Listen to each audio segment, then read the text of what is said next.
Local Arizona small farmers are literally getting the rug yanked right out from underneath them. A USDA program meant to last through 2028 is now being stopped in September.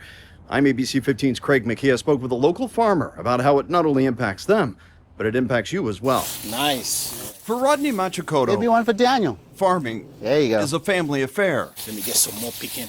Along with his wife and 3 sons, he had plans to grow beyond his small South Phoenix farm. A plan now stunted, he says, by the USDA termination of 12 regional farm business centers and the associated builder grants. For us, part of what we were going to look at is some of these resources were going to allow us to scale up. But our biggest real challenge has to do with access to the markets, because really we want to produce what will be used. So if you can't get your product from this field into a place that can preserve it and hold on to it, to then get into a school or a market or something like that, or even a food pantry. Right.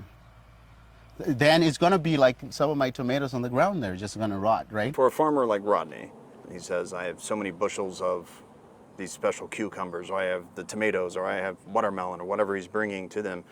These centers would then help him find ways to disperse that and potentially even grow his operation?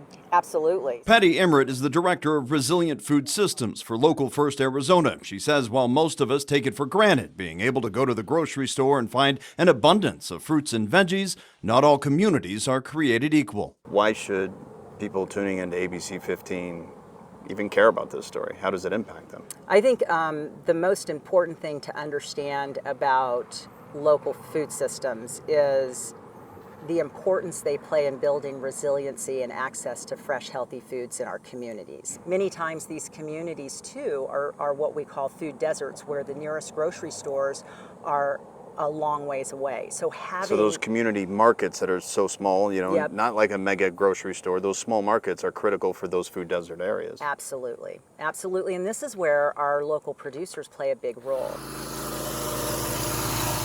Tilling the dirt as he's done for years, Rodney says he and other small farmers are sowing seeds of uncertainty as their future plans wilt in the field. A lot of our small farmers, I even know some who have already purchased larger land. Some of us were in the process to actually think about purchasing land. Now we're like, oh, scale back, figure out, no, you need to understand what's coming in the pipeline. Is that support going to be there or not when it comes time? Yeah. Yeah. Exactly. U.S. Secretary of Agriculture says that the changes to the Biden-era programs will, quote, set our farmers up for an unprecedented era of prosperity.